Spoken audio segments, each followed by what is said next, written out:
Gracias, Macu. Vale. De nada. Como digo, en la ley orgánica regular, estudiaremos de una manera o de otra los artículos 244 a 264. En la ley de enjuiciamiento civil, ya referido al procedimiento civil, trataremos los artículos 194, desde el 194 incluido hasta el 222. Y en la parte penal tocaremos más bien por encima, como les digo, pero también viendo algunas cosillas, desde el 141 al 162. Aparte de esto, este tema, al hablar de las resoluciones de los letrados de la Administración, necesita ir estudiando ya algunas de las funciones que tienen los letrados de la Administración de Justicia en los procesos que son de su competencia. En este sentido, estudiaremos algunos artículos del Reglamento 1608 de 2005, que nos regula realmente el estatuto orgánico, es decir, derechos, deberes, funciones, etcétera, de los letrados de la Administración de Justicia. Ustedes se preguntarán por qué, si yo no me presento a las oposiciones de letrado, ¿por qué me tengo que estudiar eso? Pues forma parte, igual que estudiamos muchas cuestiones de los magistrados, muchas cuestiones de los juicios y de las vistas, pues nos toca estudiar también quién es el letrado de la Administración, qué funciones tiene, cuáles son sus derechos, sus deberes, etcétera, y cómo actúa en el procedimiento, ¿vale? Más o menos esa parte la veremos el próximo día, yo creo, pero bueno, saber que también se estudia esa parte del reglamento. Sin más, el otro día hicimos una pequeña introducción con esta diapositiva que estaba bien puesta, creo, ya no me acuerdo, pero bueno, distinguiendo antes de nada las dos formas de ver las resoluciones que puede dictar un juez, un tribunal en un juzgado. Una parte era como órgano gubernativo y otra parte era dentro de los propios procedimientos, en cada uno de los procedimientos. Ya dijimos que a nosotros las que más nos va a interesar por el propio estudio de los procesos son las resoluciones que llamamos jurisdiccionales. Voy a intentar otra, bueno, no, lo voy a decir, como lo dijimos ya el otro día, vamos a apañarnos con lo que tenemos. Las primeras resoluciones, las gubernativas, son aquellas que no afectan, no se dictan en ningún procedimiento, son ajenas a la jurisdicción, simplemente se refieren a actos de gobierno o actos administrativos, organizativos de la estructura judicial, en el marco que sea, desde un juzgado de paz a un tribunal supremo, pasando por todas las escalas o escalones de la organización judicial. Y establecíamos tres tipos de resoluciones que se pueden dictar. Hablábamos, como pueden ver ustedes aquí, con un poco de cuidadín, de los acuerdos, cuando nombramos al juez de paz en un juzgado, que lo hace el juzgado de primera instancia que nombra al juez, pues ahí tenemos una resolución que no está en ningún procedimiento y que tiene un efecto interno, de puertas adentro, o simplemente organizativo o necesariamente administrativo, simplemente no tiene una trascendencia al ciudadano en ningún procedimiento. También veíamos otros ejemplos de carácter más disciplinario, como ya hemos estudiado, que eran las advertencias que se pueden poner en sala, o incluso las correcciones vía multa o vía también advertencia o apercibimiento a un letrado, por ejemplo, que se producen en alguna sala, en algún juicio, pues estas tienen ese carácter. También otras más genéricas, ¿vale? Cuando se reúne la Junta de Jueces y elabora lo que son las normas de reparto o alguna norma específica para la cobertura de un sistema de guardias o alguna cuestión que puedan hacer en Junta de Jueces, pues esos órganos que son eminentemente gubernativos resuelven y dictan esas resoluciones que no afectan, a lo mejor indirectamente, bueno, pudieran tener alguna trascendencia, pero no afectan a ningún proceso en concreto. La forma que veíamos en alguno de estos, pues bueno, eran una forma parecida a la providencia, que hoy vamos a estudiar. Se establece lo que se acuerda sin necesidad de más motivaciones, simplemente el acuerdo en sí.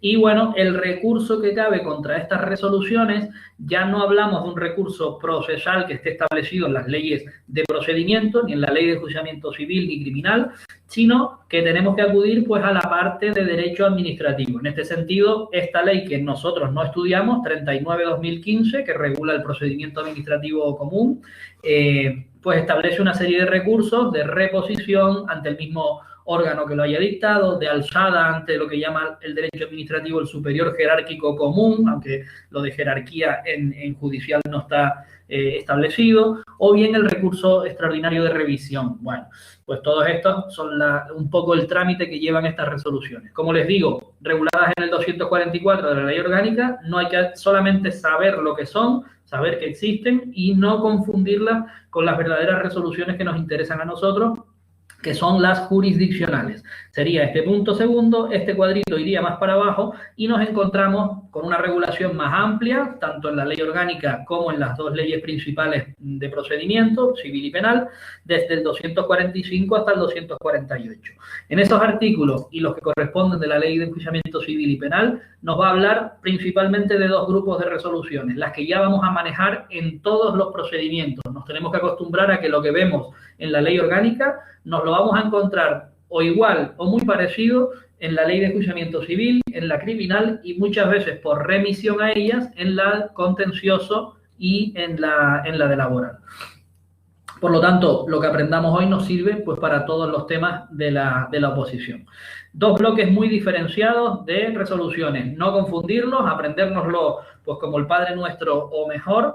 Resoluciones que dictan los jueces y magistrados frente o junto con, pero bien separadas, resoluciones que dictan los letrados de la Administración de Justicia.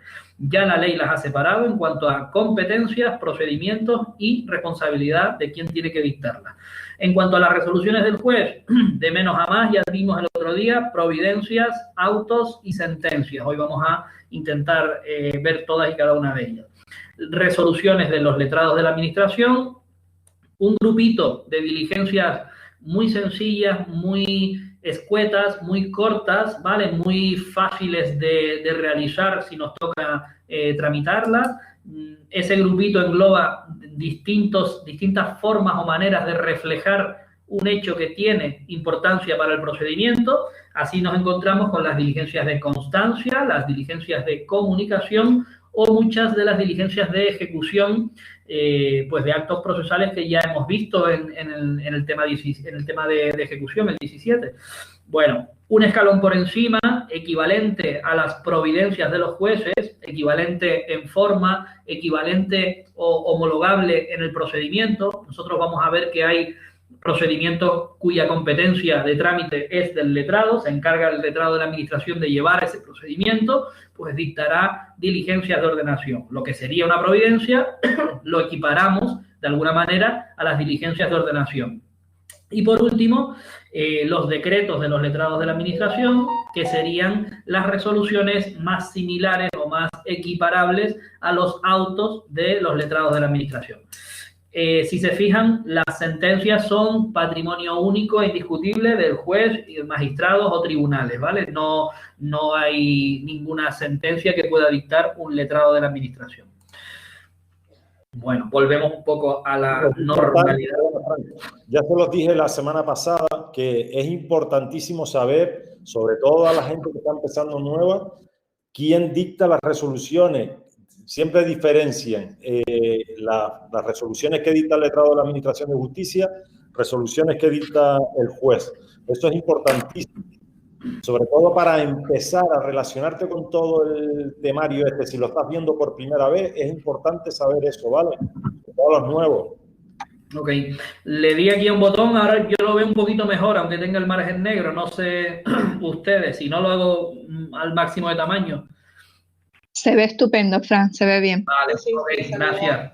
Vale, miren, la sentencia va a ser la resolución estrella del juez, quizás sea la que tiene una forma, un contenido más extenso. Yo creo que no es más difícil. Una vez que nos aprendemos cómo es un documento, una de estas resoluciones va a ser igual, pero sí que es la más extensa, la que tiene más requisitos formales y la de mayor importancia en el procedimiento. Cuando vamos a juicio nos ponemos nerviosos por la sentencia. Cuando condenamos a un preso a prisión, a un condenado a prisión, lo hacemos en sentencia, ¿vale? Y es la que tiene pues distintos requisitos y algunas formas de producirse.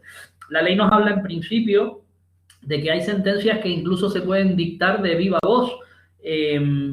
Esto ocurre bastante en el ámbito penal, en algunos procedimientos. Dejo la pregunta: ¿en qué procedimiento se puede dictar una sentencia in voce? En el ámbito penal o de viva voz, traducido al castellano.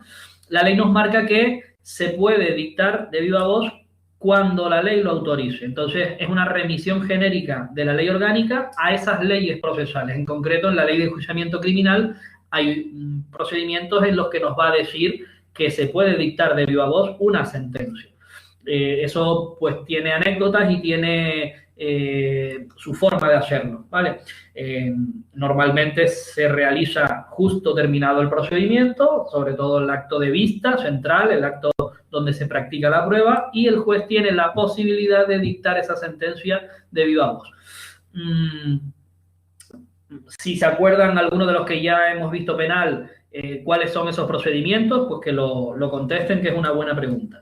La ley nos va a distinguir siempre, no solo para las sentencias, pero lo dice con ocasión de tratar la sentencia, de qué es la firmeza de una resolución, en este caso de la sentencia, y lo distingue siempre de las resoluciones no firmes, por supuesto, pero también de las definitivas. Ya lo hemos comentado alguna vez, que tenemos que tener muy claros esos dos conceptos. Un poquito más adelante vamos a ver cuál es la diferencia exacta y en qué consiste. Para empezar, aquí la ley de enjuiciamiento civil y la ley orgánica también nos dicen que cuando una sentencia sea firme ya no cabe recurso, y nos establece unas salvedades que son el extraordinario de revisión de las sentencias firmes, que no es en sí un recurso, sino podemos hablar de que es hasta un pequeño procedimiento de revisión, solo para algunos casos muy rebuscados, ¿vale? Cuando dictamos una sentencia y se hace firme, porque la hemos dictado en rebeldía del condenado, en rebeldía del demandado. Tenemos la posibilidad de... Te contestaron a la pregunta que hiciste, Ana Ledesma. De los procedimientos, a ver cuáles son.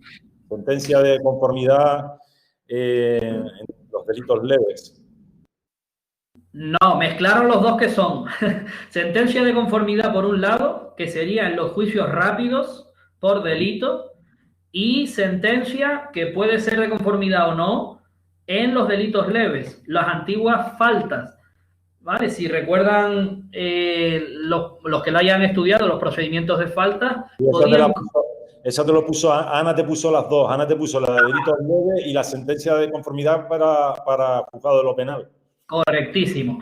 Para ir encauzando estas cuestiones, sentencia de conformidad, como ustedes pueden imaginar, es que estoy de acuerdo con lo que me están pidiendo en el juzgado y me conformo, reconozco los hechos, reconozco la autoría, reconozco o estoy conforme con la pena que me están pidiendo, y a cambio de estar de acuerdo, la pena final se me reduce en ¿cuánto? Esa es la otra pregunta de penal y ya me dejo ya de penal. ¿Cuánto es la reducción?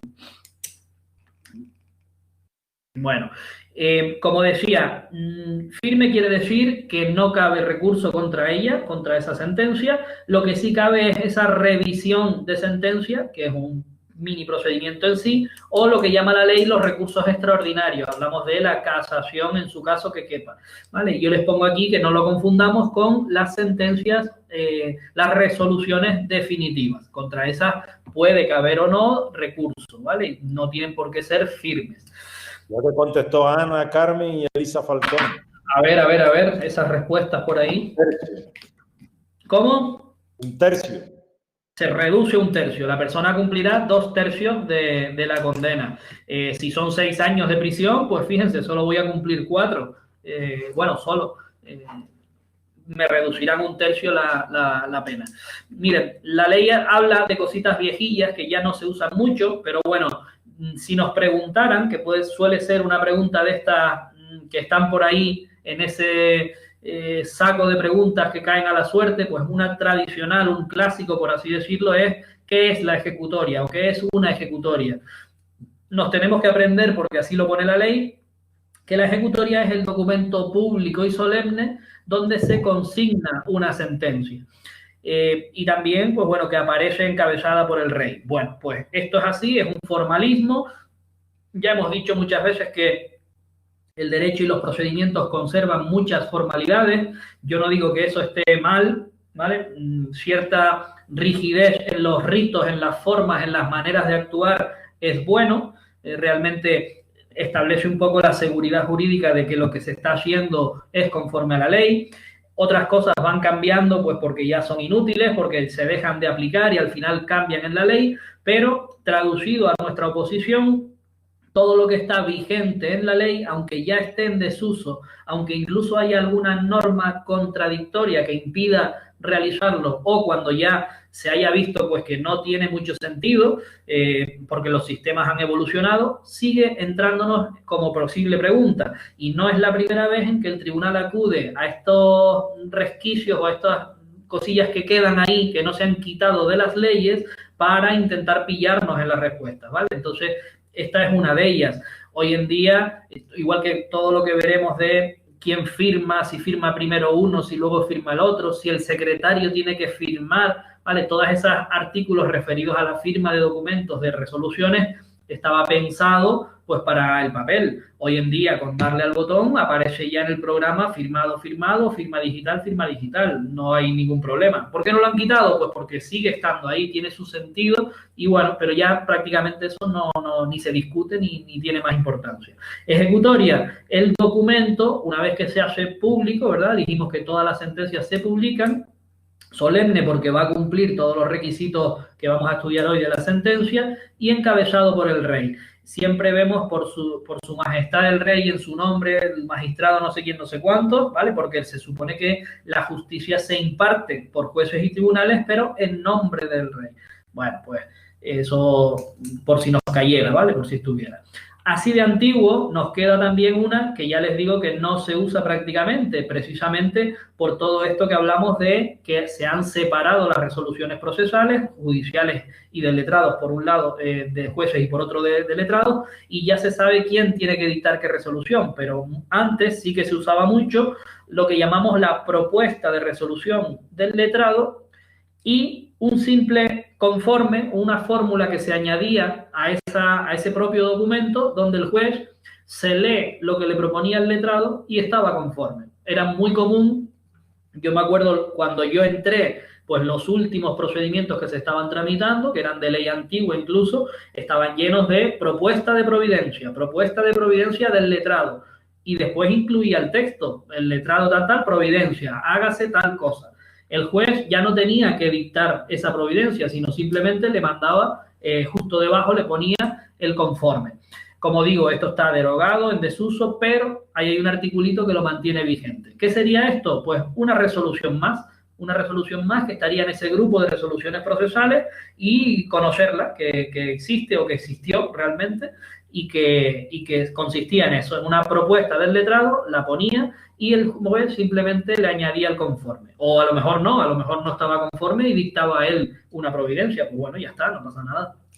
Con respecto a las resoluciones que se dictan de viva voz, esos ejemplos que hemos puesto en el orden penal, tanto la sentencia de conformidad como una sentencia después de una vista de un juicio por delito leve, ¿qué ocurre? Que el juez no debe dictar una sentencia completa. Nosotros ahora empezaremos a ver la forma de una sentencia normalita, mínima, como vamos a ver hoy, de un pequeño juicio verbal de apenas 300 euros por unos daños, tiene como mínimo 4 o 5 páginas de leer. No es normal que el juez de viva voz, después de un juicio a lo mejor de 40 minutos, se ponga a dictar sentencia. No, porque tiene ese mismo día otros 5 o 6 juicios, ¿vale? Pero lo que sí puede ocurrir es simplemente que de una forma resumida, sin escatimar un poco en la motivación o en la prueba, sí que formule, por ejemplo, la condena y de viva voz quede condenada esa persona. Pero ¿qué nos dice la ley? Que no obstante a que sea condenado de viva voz, haya que documentar posteriormente la sentencia en papel o en formato electrónico, como siempre. Y ahí sí que el juez se explaya y rellenará los 4 o 5 folios necesarios para cumplimentar bien la sentencia, ¿vale? Entonces, por un lado, las sentencias tienen que estar motivadas, ya es una característica que vamos a ver, y por otro lado, siempre deberán documentarse posteriormente a ser dictadas. En el ejemplo que que muy bien nos comentaba Ana y Elisa, del acta de juicio rápido realmente, la sentencia donde esa persona manifiesta que está de acuerdo con la pena, con los hechos, que acepta plenamente el ser condenado y que se acoge a la conformidad, es decir, al descuento ese, a la reducción en 1/3 de todas las penas. Eso se plasma en un acta donde verbalmente la persona queda condenada. De hecho, la parte final, ya la veremos en su día, la parte final de ese acta recoge que por su señoría, de viva voz, se condena a Pepito Pérez a tal pena de tal y tal y tal cosa. Y eso es un párrafo pequeño. ¿Qué ocurre? Que inmediatamente después el juez entra a su despacho tranquilamente, rellena o completa la sentencia con todos los requisitos que vamos a estudiar hoy y simplemente pues se le vuelve a notificar y ya no hay ningún problema, ¿vale? Entonces, bueno, pues saber que eso ocurre en algunas ocasiones. Miren, entramos en para qué se dictan las resoluciones, ¿vale? Les hemos puesto primero las de los jueces y tribunales y después las resoluciones de los letrados de la administración.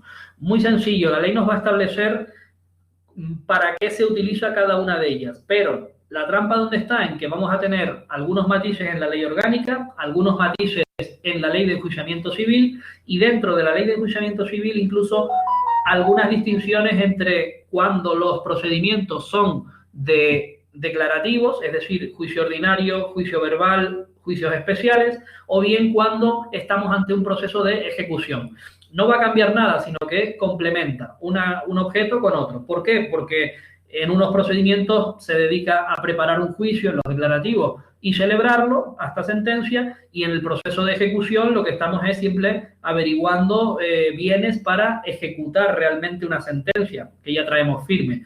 Además de eso, el procedimiento de ejecución es principalmente del secretario, competencia del secretario. El juez solamente entrará con sus resoluciones en algunas cosas muy concretas y por eso la ley pues complementa el artículo 545 con determinadas pinceladas de cuándo hay que dictar una u otra resolución.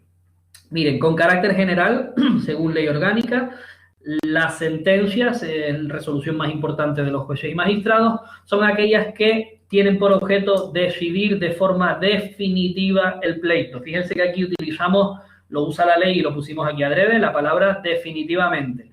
No vamos a hablar de firmeza todavía. Ya sabemos que firme es cuando ya no quepa recurso y la sentencia ya, como decimos nosotros, va a misa. Ya no se puede recurrir ni a la audiencia ni a ningún órgano. Definitivo quiere decir que resuelve el por qué se planteó el pleito de forma definitiva y una cosa muy importante, en primera instancia, ¿vale? ¿Qué entendemos nosotros por primera instancia y segunda instancia? Pues la primera instancia va a ser la primera vez que un juez resuelve con carácter definitivo y con sus resoluciones, en este caso sentencia, el objeto del pleito. Hablaríamos de, si entramos en un juicio ordinario normal o en un verbal, de el juzgado de primera instancia número 1 de Santa Cruz de Tenerife. He dictado una sentencia, la he resuelto definitivamente, el asunto lo he resuelto definitivamente. ¿Por qué lo llamamos primera instancia? Porque cabe la segunda instancia elevando el recurso correspondiente. Interpongo un recurso ante la audiencia provincial. La audiencia provincial de Santa Cruz ya nos va a resolver en lo que llamamos segunda instancia. Las segundas instancias siempre son la fase de recurso. Esto es un dato que ya lo tenemos claro, pero bueno, hay que reforzarlo siempre. Y como digo, nada tiene que ver con la firmeza o no de las resoluciones. Los autos, nos dice la ley orgánica, que se van a utilizaremos la forma de auto con el contenido de auto cuando resolvamos recursos contra providencia. Sabemos que la providencia es la resolución más sencilla, más cómoda del juez. También cuando se resuelvan incidentes. Recuerden que ya hemos visto nosotros los incidentes de oposición a la ejecución, los incidentes de tercerías de dominio, tercerías de mejor derecho. Hemos visto las oposiciones a la ejecución, es decir, cuestiones que se plantean en un procedimiento y que no son realmente el objeto principal, pero que hay que resolverlas primero o durante, ¿vale? Esa oposición a una ejecución, pues habrá que resolverla. ¿Cómo se resuelve finalmente? Por medio de un auto donde el juez matice a quién le da la razón. Bueno, también cuando estemos discutiendo, empieza separada o no, sobre presupuestos procesales, capacidad, legitimación, falta de representación, falta de jurisdicción o competencia, en fin, estas cuestiones que pueden afectar realmente a la continuación del procedimiento. Bueno, y por último la ley nos pone cuando la ley en concreto diga que determinada cuestión se resuelva por auto. Pues en penal se me ocurre ahora la prisión provisional, una cuestión que tiene que resolverse por auto. Hacemos una comparecencia, todas las partes indican si quiere que entre a prisión, por qué, si quiere que no entre o no procede, pues porque no se dan los requisitos legales, y el juez resuelve por auto, pues porque lo dice así la ley. Por último, en el escalón más básico, las providencias. Simplemente las providencias se utilizan pues para darle al proceso la ordenación material. La ordenación material es ir dando los pasos que cada procedimiento requiere. Pues en este caso, montones de procedimientos, de providencias, un señalamiento de cualquier diligencia, una subsanación de la demanda dándole plazo para que aporte los documentos. Es decir, les vamos tomando pequeñas decisiones que tienen que ver con el procedimiento para que este procedimiento vaya llegando a los plazos. Sí.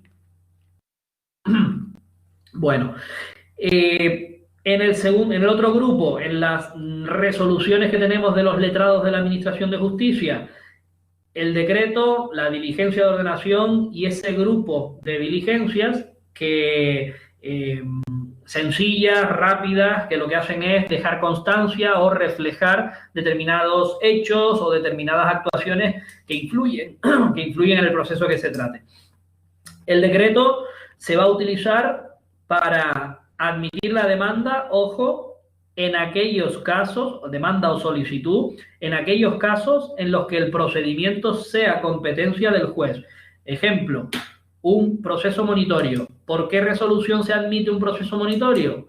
Pues se admite por decreto. ¿Por qué resolución se admite un juicio verbal o un juicio ordinario o una demanda de ejecución? ¿Qué resolución es la que admite la ejecución? Pues ahí hablamos de un auto. Las características de estos decretos, igual que las de los autos, es que necesitan llevar en su estructura una motivación. Siempre el auto y el decreto va a estar motivado. Eso significa que el juez o el letrado escriben, ponen ahí por qué acuerdan esa resolución en ese sentido y no en el otro sentido, ¿vale? Hay que motivarlo, es decir, las razones últimas de la decisión. También se utilizará un decreto para lo contrario, para poner fin a los procedimientos que son competencia también del letrado de la Administración. En esto ya veremos que hay algunos matices en cada procedimiento declarativo, pero bueno, lo estudiaremos porque son contados nada más. Diligencias de ordenación ya son un escalón, vamos a decir, por debajo, una resolución más sencilla, con menos texto, donde simplemente se van acordando distintas decisiones del letrado para darles el curso legal, ¿vale? Equivale en este sentido a la providencia del juez en su competencia, el letrado le dará a los autos el curso legal. La diferencia entre providencia y diligencia de ordenación es que el juez tiene muchas más posibilidades de tomar decisiones que afecten al proceso, el letrado también, pero realmente el letrado lo que hace es seguir al artículo de la ley. Si el artículo de la ley dice que hay que hacer esto y esto, pues la diligencia de ordenación requerirá a la parte, le dará plazo a la parte, convocará o señalará vista para tal, ¿vale? Cumplirá escrupulosamente y hará cumplir a las partes lo que dice el curso legal o lo que ha dicho el magistrado en algún auto o en alguna providencia, ¿vale? Llevar el procedimiento por lo que se ha acordado. Las últimas diligencias ya podemos adelantar que se tratan de diligencias de constancia, diligencias de comunicación, las que reflejan pues todos los actos de comunicación del artículo 149 que ya hemos estudiado. Si he citado a una persona por teléfono, dejaré constancia de que lo he citado, o si consigo averiguar alguna documentación importante o el nuevo domicilio, bueno, pues oye, dejo una diligencia de constancia porque ese hecho tiene relevancia, ¿vale? Y las últimas o el último grupito de diligencias pues son las diligencias de ejecución. En los procedimientos de ejecución, todas las dejar constancia en los procesos, pues que se ha realizado tal embargo, que se ha señalado para tal fecha o que se señala a vista, eso sería una diligencia de ordenación más bien, que se señala para la toma de posesión del inmueble, ¿vale? Esas cuestiones se reflejan por diligencia siempre. Bien, eso por un lado. Queda claro un poquito, ¿no? El objeto principal de cada una de ellas. Vale, y de momento creo que nos vamos a quedar aquí, o bueno, vamos a decir también esta parte que me interesa para ahora pasar a ver las distintas resoluciones, tener un impacto visual e ir viendo todo eso. Entramos un poco en la forma, hemos visto el objeto, es decir, para qué se usa, hemos visto los artículos que lo regulan, la ley nos habla a continuación de la forma. Recordar que todas las resoluciones tienen su forma, siempre igual, siempre la misma y se tiene que cumplir porque viene así por ley. Cuando ustedes estén en su puesto de trabajo y tramiten la plantilla G0609, les va a salir una diligencia de entrega de dinero que siempre va a ser igual y ustedes la van a poder poner con toda tranquilidad siempre porque reúne los requisitos que le marca la ley. ¿Vale? Bueno. En estos articulitos, el 248 y el 208 y 209, que ahora lo añadiremos después de la LEC, de la Ley de Enjuiciamiento Civil, nos establece la forma específica que tiene que llevar cada documento. Bueno, pues empezamos de sentencia, aunque luego los veamos al revés. La sentencia, que es quizás el más complejo, el que tiene más páginas, el que tiene más requisitos, siempre va a estar formado por lo mismo. Un encabezado, unos hechos probados. Fíjense que la sentencia viene al final del proceso, es decir, ya hemos celebrado el juicio, ya se ha celebrado en el penal la vista donde se ha practicado toda la prueba y el juez pone la sentencia. Pues ahí incluirá los hechos probados. Unos fundamentos de derecho, es decir, las razones y fundamentos últimos, un fallo, es decir, no que se equivoque, esta es una de los errores más al principio que se cometen. El fallo es el equivalente al auto de la parte dispositiva, es decir, donde está el sí o el no. Si te condeno, te declaro condeno, te declaro una sentencia condenatoria o te absuelvo, se le absuelve. ¿Vale? Y por último, aparte de las firmas correspondientes, que todavía las tenemos que recordar, lo que llamamos nosotros en la oposición el pie de recurso, con el recurso que cabe, el órgano ante el que se interpone y el plazo. Por eso lo llamamos nosotros con esta formulita ROP, no se les va a olvidar en qué consiste ese pie de recurso, ¿vale? Luego, cuando lo estemos viendo, lo podemos ver. Perdona, Frank, eso es importante, porque puede ser una pregunta tipo test tranquilamente. ¿Cómo se estructura una sentencia? ¿Cómo se estructura un auto? ¿Vale? Eso Sí, tenga ¿cuál? ¿cómo ¿Cuáles son? Dime. Sí, ¿cuáles son las partes de una sentencia o las partes de un auto o un decreto? Las providencias y diligencias ya verán que son mucho más sencillas porque no tienen ninguna complejidad. El auto del juez y el decreto de los letrados, aunque la ley nos lo pinta con distintas palabras o con distintas matices, yo pienso que más o menos recoge lo mismo, ¿vale? Un auto y un decreto siempre contienen unos hechos en los que se va a basar la decisión, o sea, qué es lo que ha ocurrido para que yo tome esta decisión, un razonamiento jurídico donde se incluye con respecto a esa cuestión concreta, ¿por qué? ¿Por qué se adopta esa decisión? Bien sea en el auto o bien sea en el decreto, y una parte dispositiva que va a equivaler al fallo de la sentencia. Lo que pasa es que no se refiere a la resolución definitiva del asunto, sino simplemente pues, a una petición de embargo o simplemente a una solicitud de convocatoria de vista, al precinto de un vehículo, a una medida cautelar, a la oposición a una ejecución, alguna cosita en concreto, no a todo el procedimiento. Bien, característica principal de ambas resoluciones, siempre van motivadas. Muchas veces basta con razonar jurídicamente, otras veces basta con incluir un párrafo que motive la decisión, incluso muchas veces basta, sobre todo en los decretos, con decir en esa resolución que el artículo de la ley correspondiente así lo establece. Según el artículo, pues yo qué sé, 703 de la Ley de Enjuiciamiento Civil, La comisión judicial podrá estar formada por solo el gestor. Pues oye, para este lanzamiento vaya el gestor solamente. No hace falta más cuestiones. Imagínense, es un ejemplo que me vino ahora a la cabeza. Por último, diligencias de ordenación de los letrados, providencias de los jueces. En este caso, ya les digo que en unos pocos párrafos se configura este tipo de resoluciones. Solamente incluimos aquello que se acuerda, es decir, la decisión. Normalmente la forma de estas resoluciones incluye siempre el formalismo. Dada cuenta, he recibido el escrito de la parte no sé qué y ha lugar a lo solicitado, o bien no ha lugar a lo solicitado. O bien, revisadas las actuaciones, me doy cuenta de tal cosa, hágase tal otra cosa. No hace falta más.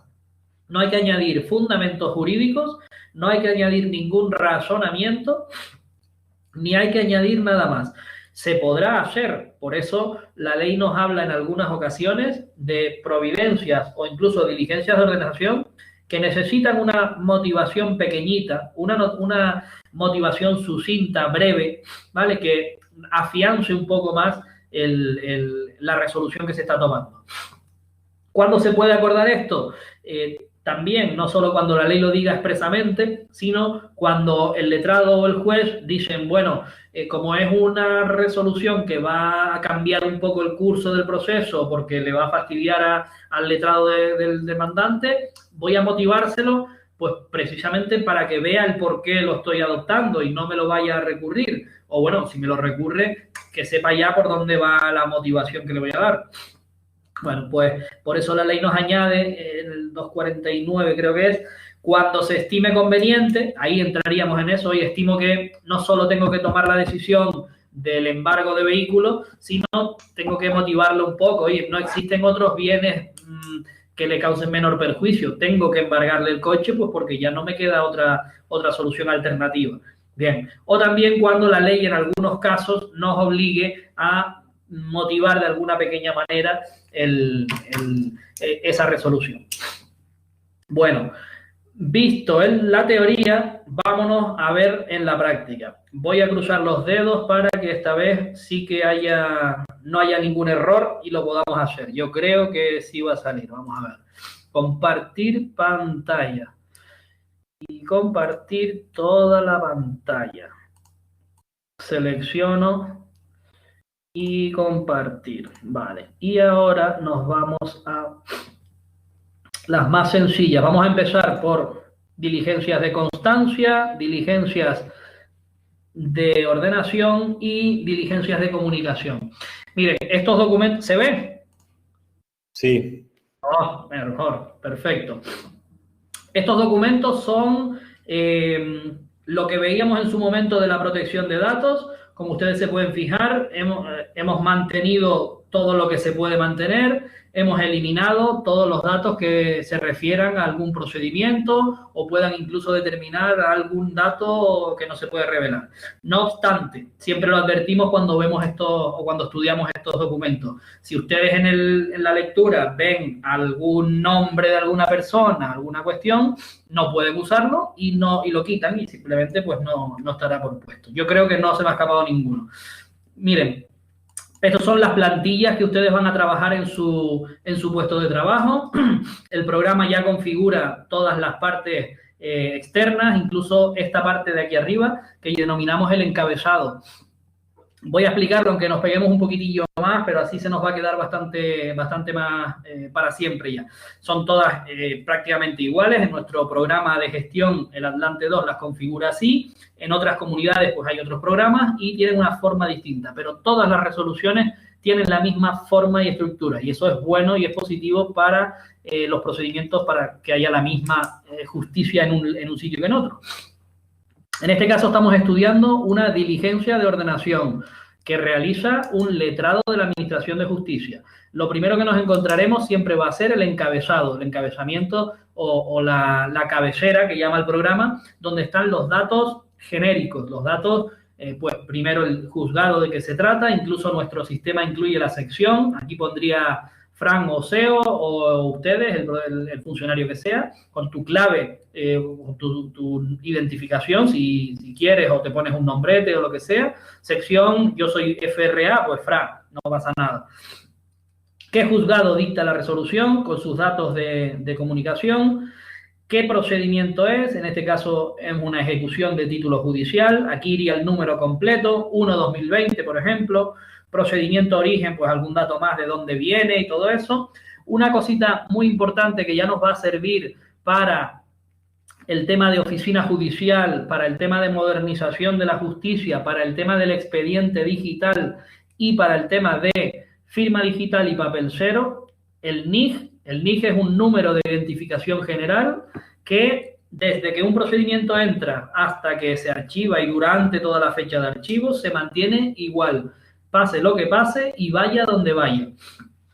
Este concepto de número de identificación general unido al concepto que ya estudiaremos en su momento de trazabilidad, es decir, poder saber de qué órgano a qué órgano ha ido pasando y en qué momento lo ha hecho, es decir, cuándo sale de decanato, cuándo llega a la oficina de reparto, cuándo va a un servicio común. Todo eso lo vamos a saber. Pues unidas esas cuestiones nos va a permitir siempre ubicar cada procedimiento, no solo en el juzgado, sino en el partido judicial, donde está, ¿vale? Si ha salido para un recurso, si está ahí todavía, bueno, lo que sea.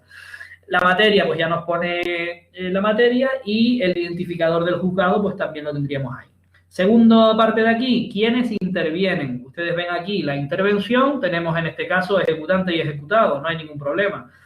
El nombre de la persona iría aquí, si tiene abogado y si tiene procurador. Hasta ahí lo que llamamos cabecera, o lo que llamamos no el encabezado, porque el encabezado es lo que pone la sentencia después, la cabecera de la resolución. Ya digo, automático, si está bien registrados los datos, nos sale directamente todos los datos. Esto va a ser así para todas las resoluciones que vamos a estudiar, o sea que ya no lo voy a decir más.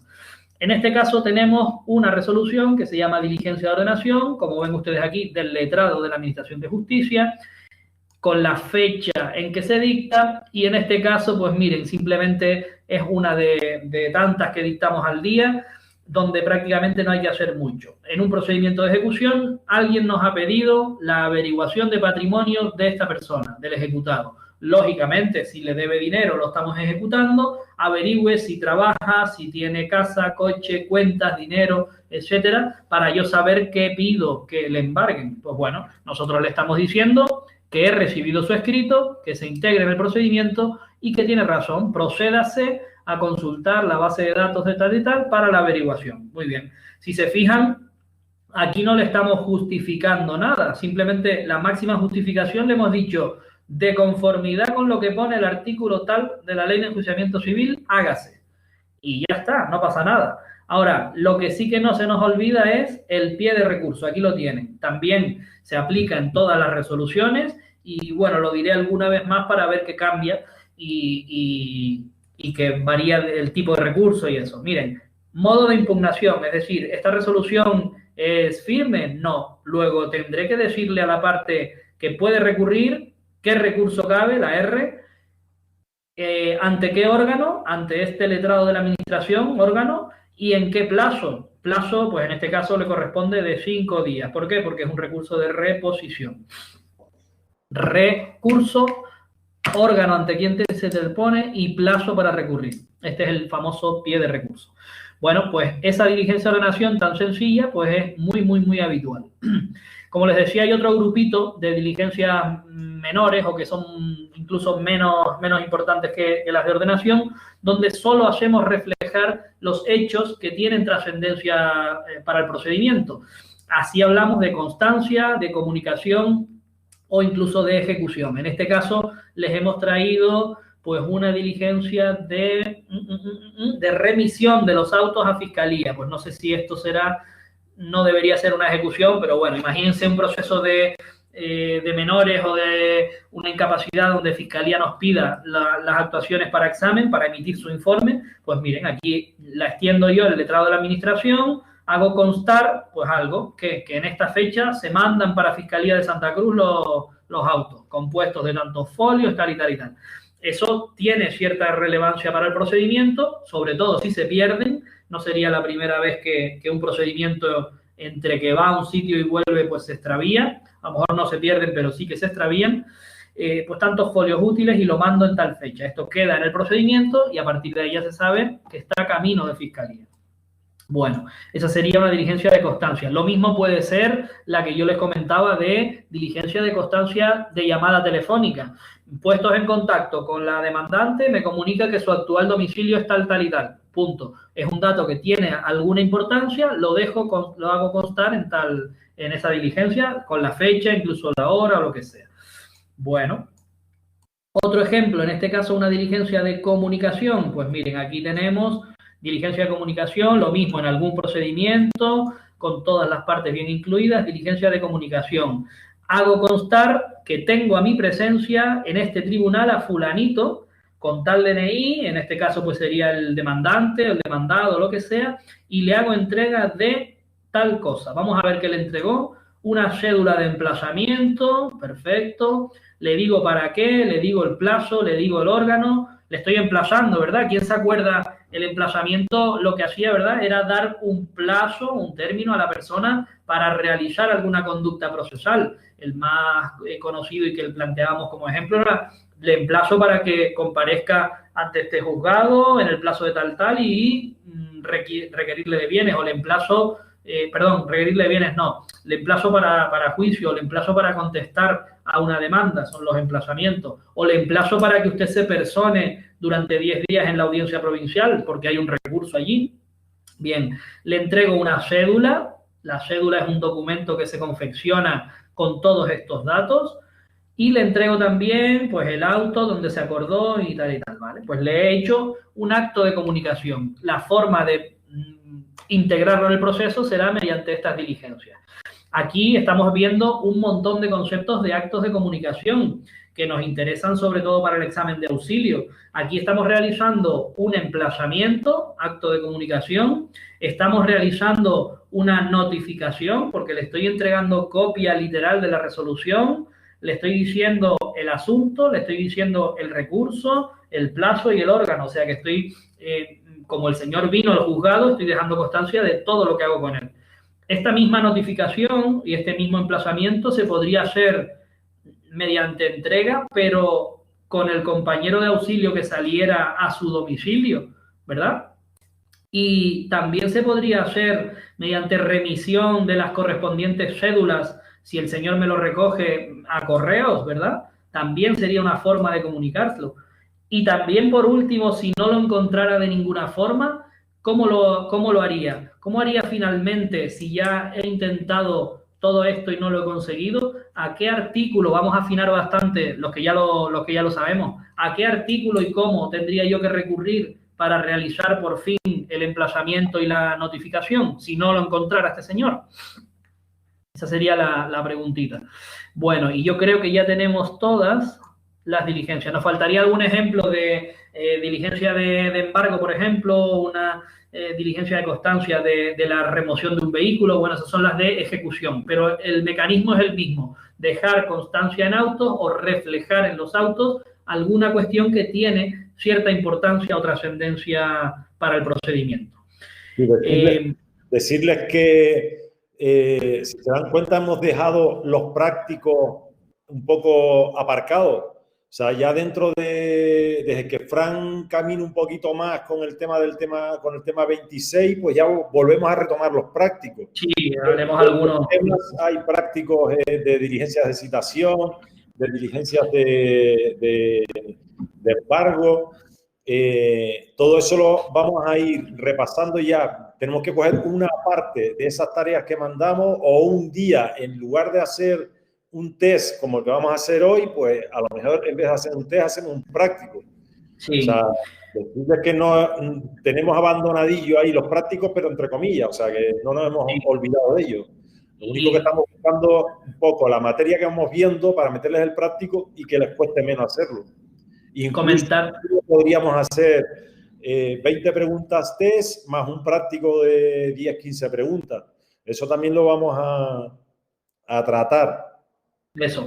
Para los que ya lo saben, pues ya lo saben. Para los nuevos o los más o menos nuevos, que aquí yo ya los integro a todos, Los prácticos no tenerle miedo ni pensar que es algo distinto al temario.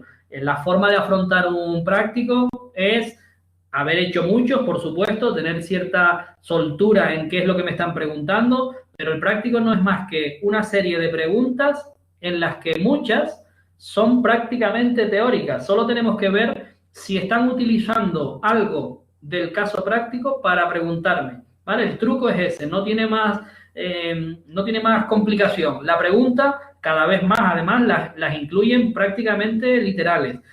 ¿Qué puede ocurrir? Que en el caso práctico tenga alguna variante o tenga algún matiz y yo tenga que responder pues en base a ese pequeño detalle que me da el caso práctico. Si me ponen orden de embargos y me ponen que en el práctico solo hay inmuebles y joyas, pues me atendré a esas cuestiones. Pero el artículo que me están preguntando es el 592, es teórico puro. Lo que tendré que aplicar ese pequeño artículo a qué es lo que tengo que embargar, ¿vale? Nada más. Otras veces me preguntará, en vez de por el demandado, pues irá al caso concreto y me dirá don Pedro Gutiérrez, ¿vale? No tenerle miedo a eso porque teniendo un buen temario y habiendo hecho muchos prácticos, que los haremos, lo afrontamos fácil, ¿vale? Bueno, pues los prácticos que tienen 14 preguntas relacionadas con el supuesto y 4 o 5 que son pura teoría. O sea, no se pueden poner a buscar algo dentro del supuesto, sino que se los preguntan con mala idea, pero es pura teoría. Rey, sí. Vamos. Muy bien. Bueno, pues hemos visto las diligencias de ordenación y las diligencias de constancia, comunicación y ejecución, aunque no pusimos ningún ejemplo. La siguiente resolución del letrado sería el decreto, ¿vale? Aquí tenemos un decreto donde ya sí que tenemos algunas cosillas más en cuanto a estructura. La hemos visto en la diapositiva, pues nos encontraremos siempre, en todo caso, con esta estructura. ¿Qué resolución es? Un decreto. La fecha, por supuesto, y el lugar. Esto no se los dije antes, pero todas las resoluciones tienen su lugar y su fecha. Y nos encontraremos con estas partes. La parte del decreto donde se recogen los hechos, en este caso se llama, porque la ley lo dice así, antecedentes de hecho. La parte de fundamentación o razonamientos jurídicos es lo mismo. En este caso se llama fundamentos de derecho. Y la parte dispositiva, es decir, donde se acuerda mediante pronunciamientos en lo que vamos a resolver. Si le damos la razón, si no le damos la razón, etcétera, etcétera, etcétera. En este caso, he traído uno sencillo que proviene de un juicio monitorio que ya hemos estudiado. Recuerden ese requerimiento sumario por 20 días para que pague o se oponga, ¿verdad? Artículos 812 y siguientes de la Ley de Enjuiciamiento Civil. Bueno, pues en este decreto estamos poniendo fin al monitorio, ahora lo veremos, y transformando el procedimiento, y declarando que ya se puede pedir el despacho de ejecución. En este caso, según el 813, la persona ni ha pagado ni ha formulado oposición, ¿vale? No ha hecho ninguna de las cuestiones.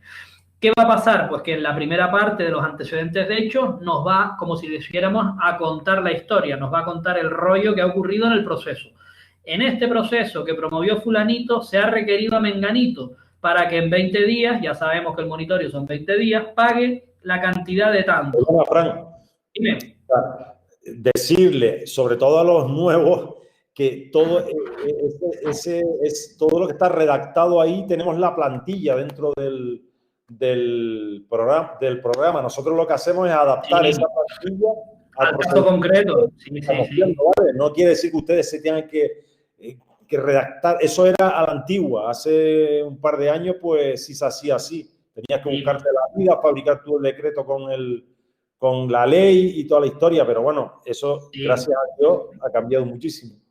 Sí, nosotros ya simplemente utilizamos la plantilla y prácticamente sabiendo lo que hay que hacer, no tenemos que hacerlo, sino completar los campos, las cantidades, lo que sea. Lo que sí que tenemos que saber es qué plantilla es la que procede, o si hay o no hay plantilla, en fin, poquitas cosas de trabajo mecánico, y sí pensar mucho en qué paso es el que tenemos que dar, ¿vale? Bueno, monitorio en que el señor ni pagó ni se opuso, ¿vale? Y pasaron los 20 días, pues bueno, hay un artículo que así lo dice, el 816, entramos en la segunda parte del decreto, donde fundamentamos, en este caso acudiendo a la norma que lo regula, que si el deudor ni atiende al requerimiento, es decir, no paga y tampoco se opone, pues lo que hará el letrado es terminar el monitorio y prepararlo para una posible ejecución. Con eso, pues ya no pasa nada más. Simplemente aquí se añadió un segundo fundamento, que es lo que ha pasado en este caso. Hay que terminar el proceso. Perfecto, pues ya está. Parte dispositiva, tercera parte del decreto. Aquí acordamos la resolución. Aquí estamos diciendo lo que va, la decisión del letrado. Se declara terminado el monitorio. Ya acabó, sin pago ni oposición, se entiende. Lo presentó fulanito y reclamaba tal cantidad. Segundo pronunciamiento. Cada uno de estos, primero y segundo, bueno, no lo he dicho, pero todos los antecedentes de hecho, todos los fundamentos de derecho y todas las partes dispositivas, que se llaman pronunciamiento, tienen que ir en párrafos separados y numerados. Pues así lo hacen las plantillas. En este caso solo hay uno, lo llamamos único. En este caso tenemos dos fundamentos de derecho, los separamos y los numeramos, primero y segundo, ¿vale? La razón de esto no es solo formal o solemne, como decían los romanos, sino también para una utilidad práctica en el posible recurso. Si la parte que reciba esto no está de acuerdo con el pronunciamiento primero, en su recurso lo hará saber así: formulo recurso contra la resolución tal porque en su pronunciamiento primero dice que no sé qué, no sé cuántos y no estoy de acuerdo. ¿Vale? ¿Se entiende eso? Bien. La parte dispositiva, también lo veremos en la sentencia cuando hablemos del fallo, se refiere a pronunciamientos también debidamente separados y numerados. El primero, como digo, terminó el proceso. El segundo le deja la puerta abierta para que cuando quiera, la parte que no ha cobrado y que puso la solicitud monitoria, inste el despacho de ejecución, ¿vale? Y a continuación, fíjense lo que pone. Le doy cuenta al juez, le doy cuenta a no sé qué, pie de recurso, 5 días reposición ante este órgano, es decir, cabe recurso, órgano ante el que hay que interponerlo y plazo, lo pone igual, y depósito para recurrir. En este caso, conforme a la disposición adicional que veíamos al principio de la clase con no sé qué duda que nos quedaba, deberá consignar en este caso 25 euros, salvo que sea justicia gratuita. Este dato también se lo tenemos que dar. ¿Dónde ingresa usted el dinero? Y punto, ¿vale? Al final, pues las firmas y punto, ya no hay nada más. Con este decreto se pondría fin al proceso monitorio y ya se podría iniciar la ejecución. Pero bueno, aquí vemos claramente la forma que lleva un decreto de este estilo. Hay una cuestión que también me faltaría, la puedo aclarar ya. Este cajón que ustedes ven aquí, especie de código de datos y tal, es la firma electrónica. La firma, en este caso, del letrado, aquí va el nombre y nos dice que este documento ha sido firmado electrónicamente. Nos da la fecha, ¿ves? El documento ha sido descargado el día tal a tal hora, o sea que nos da todo el dato. Y debería tener la parte que ustedes habrán visto en ayuntamientos, en algunas consejerías o cabildos, o sobre todo en Hacienda. Hacienda lo tiene perfecto. Se llama CVS, el Código de Verificación Seguro. Cuando estudiemos esto de la firma digital y demás, lo veremos. Eso garantiza la integridad del documento y la autenticidad.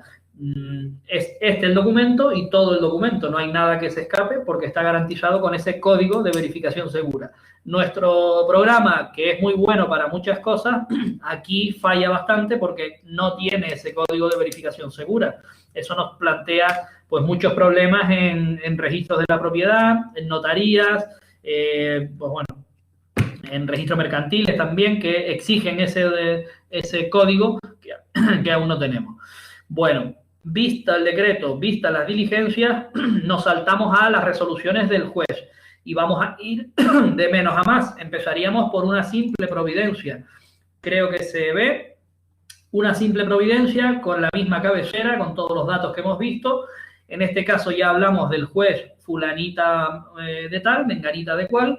También en la Orotava o en La Laguna o en Puerto de la Cruz, a la fecha que sea, y suelen empezar con esto, con un dada cuenta. Esta fórmula de dada cuenta significa lo que dice la propia palabra. Me han dicho, me han dado cuenta de que pasa tal cosa, o de que han presentado un escrito. Al juez siempre, y al letrado también, los funcionarios le damos cuenta, o los peritos le dan cuenta. ¿De qué? De lo que pasa en el procedimiento, ¿vale? El letrado tiene en su responsabilidad 500 procedimientos y no está al tanto de todo. Sin embargo, sí que hay un equipo, un gestor, un tramitador, lo que sea, que le dan cuenta de los autos y de cómo van las cosas. Dada cuenta, bueno, por presentado el anterior escrito del procurador no sé quién, ¿no? Es lo que nos pone. Perfecto. Pues aquí podemos estar en cualquier procedimiento, no sé si es penal o civil, bueno, no importaría. Se ha presentado un documento y he observado que hay un defecto subsanable. Bien, que consiste en que no acredita la representación invocada. Yo pregunto, ¿qué le faltará si nos leemos el párrafo 2? Dice, no acredita la representación invocada de acuerdo al artículo no sé qué. Le concedo, fíjate Yaisa, con carácter general, para que subsane 5 días, mediante la aportación de un poder o una comparecencia apudacta. Yo pregunto, ¿qué le falta a esta persona? ¿O qué es lo que ha ocurrido aquí a este presentado el escrito, no sé qué? ¿Qué tendrá que hacer? ¿Y qué es lo que le falta? Sobre todo, ¿qué es lo que le falta para que este escrito estuviera completo? Bueno, pues una providencia, simplemente.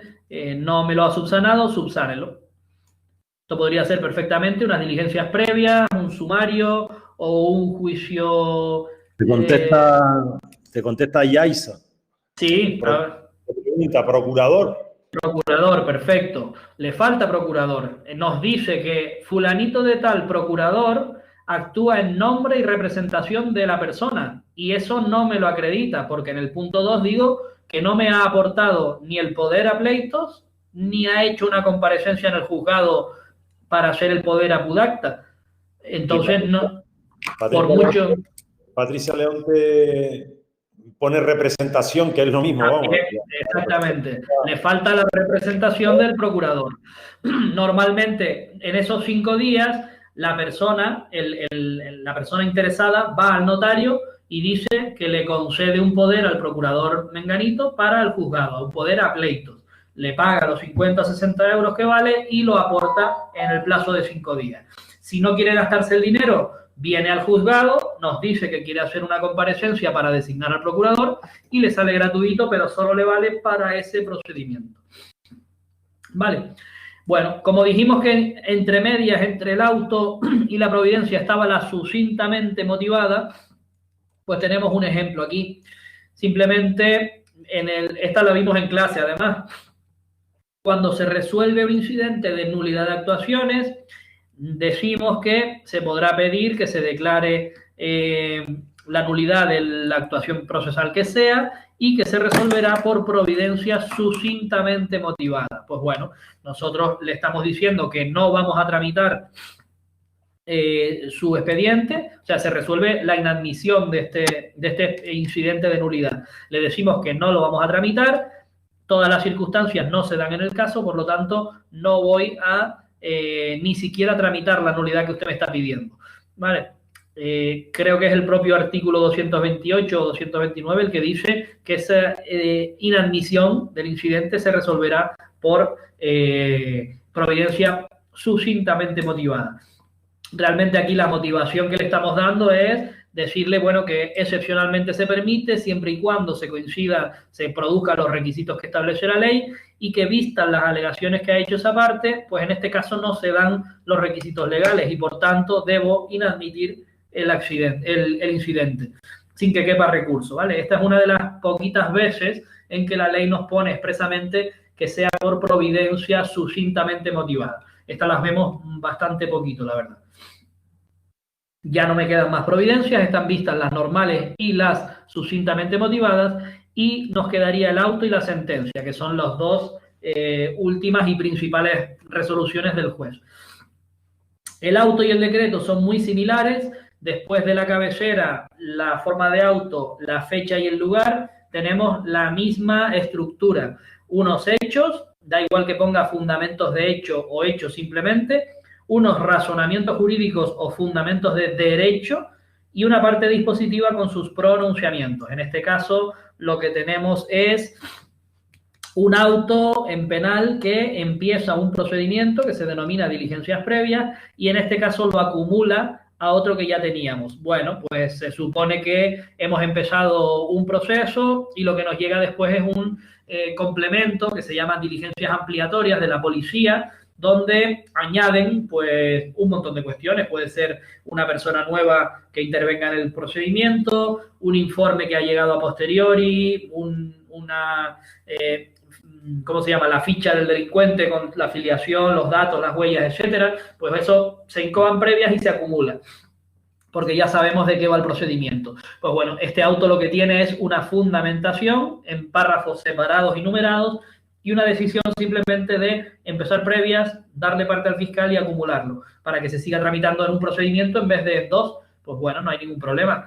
El hecho que nosotros reflejamos es que en este juzgado ya tenemos unas actuaciones sobre los mismos hechos, ese robo, esa tentativa de homicidio, imagínense, o ese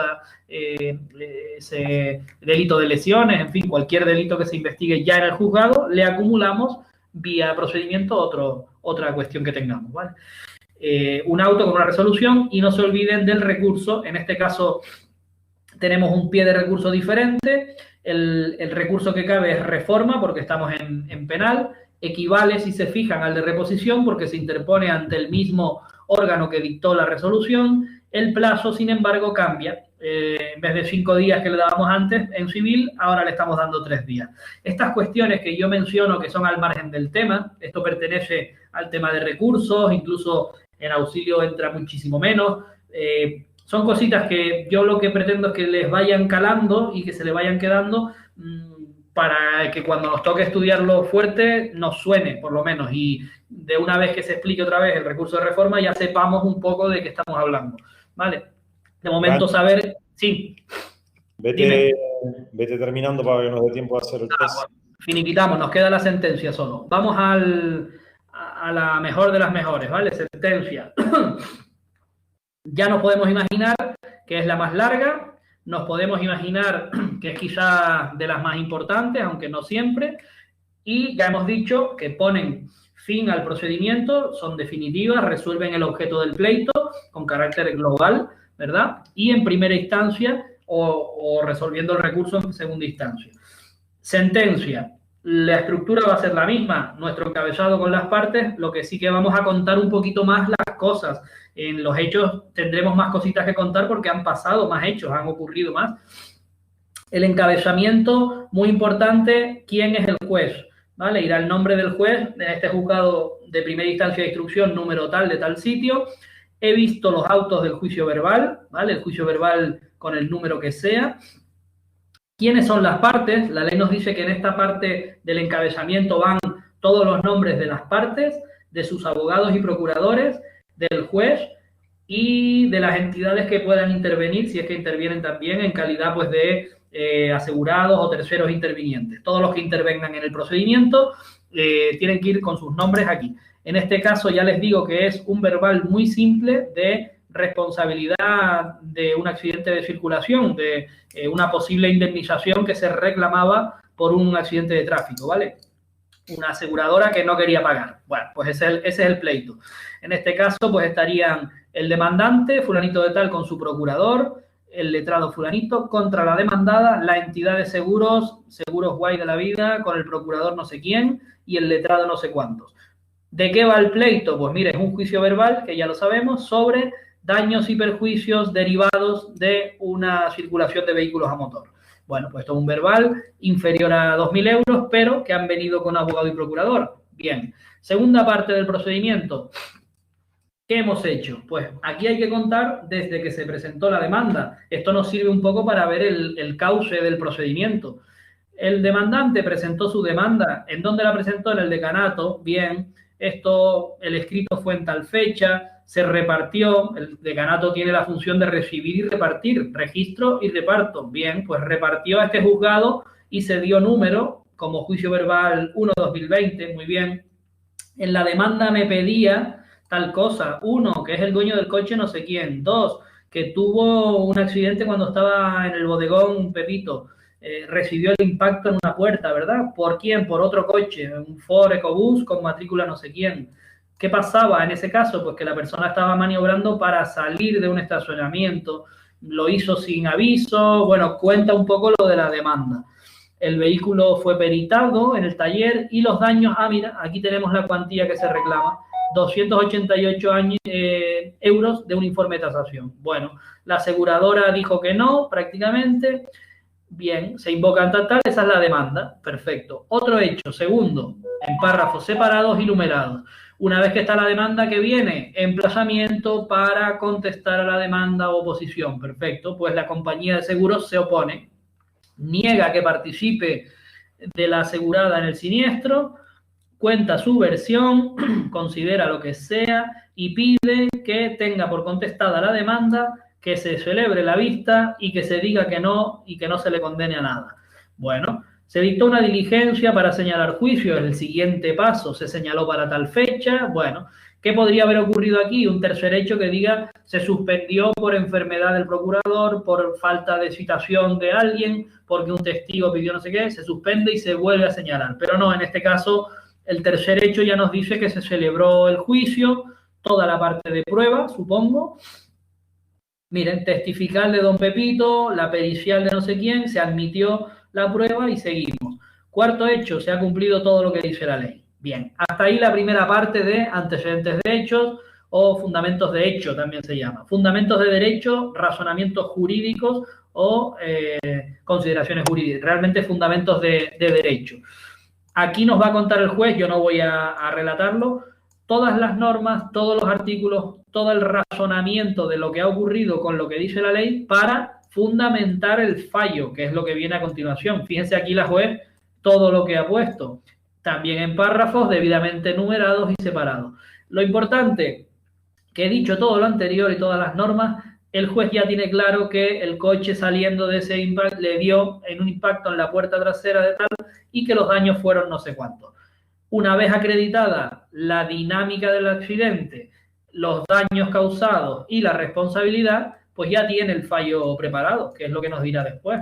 Sigue, fundamentando. Cuarto, fundamentando, la indemnización procede. Y por último, un quinto que es importante, en todos estos pronunciamientos es obligado el pronunciamiento sobre las costas procesales. Este artículo se lo terminarán aprendiendo de memoria, que es el que se refiere a la imposición de costas procesales. El que pierde paga, más o menos viene a decir esto, el principio de vencimiento objetivo. La entidad demandada, que es la que ha perdido, porque la vamos a condenar, la que pagará las costas del procedimiento. Fin de la segunda parte de la sentencia. Y vamos con el fallo, parte dispositiva, donde en pronunciamientos también deberían ir separados, aunque aquí, bueno, solo hay uno realmente. Le dan la razón a la demandante frente a la entidad no sé quién, condenar y condeno a la entidad demandada a que abone los 288 euros de la puerta, más los intereses legales y el pago de las costas procesales. Perfecto. Aquí echamos de menos algo, pues vamos a ver si está. Notifíquese todo esto, indicando no sé qué. Bien, aquí está, indicando que la misma no es recurrible conforme al artículo no sé qué.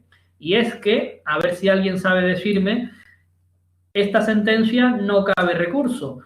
La pregunta sería, ¿cuál es el importe hasta el cual las sentencias en primera instancia, en civil, los juicios verbales, no son recurribles? No cabe recurso contra estas sentencias en primera instancia hasta el importe de... Esa sería la pregunta para los expertos ya. El artículo les digo que es el 455.1. Contra estas sentencias de pequeñas cantidades no cabe recurso y lo que diga el juez de primera instancia se convierte en firme. Si quieren, con esto terminamos. Nos quedarían algunos detalles de la sentencia y la segunda parte del tema, que ya yo creo... 300 Carmen y Patricia, 3.000 Ana de Edesma. Vale, Pues me voy a quedar con Ana Ledesma. Realmente la respuesta correcta es cuantías que no superen, ¿vale? Muy importante esto, nos sirve para ver las trampitas de las preguntas. Nos pondrían en esta pregunta la siguiente respuesta. A, 300 euros. B, 3.000 euros. B, inferiores a 3.000 euros. C, nos pondría que no superen los 3.000 euros, ¿vale? Y D, nos pondría todas son correctas.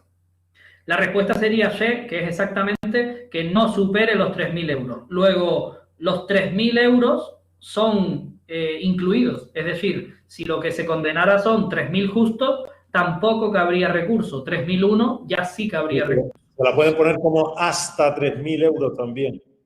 Hasta 3.000 euros, sí, hasta 3.000 euros también cabe, ¿sí? No superior es lo mismo que hasta. Efectivamente, que no supere los 3.000 euros. Eso para que vayan viendo un poco las dinámicas de preguntas, ¿vale?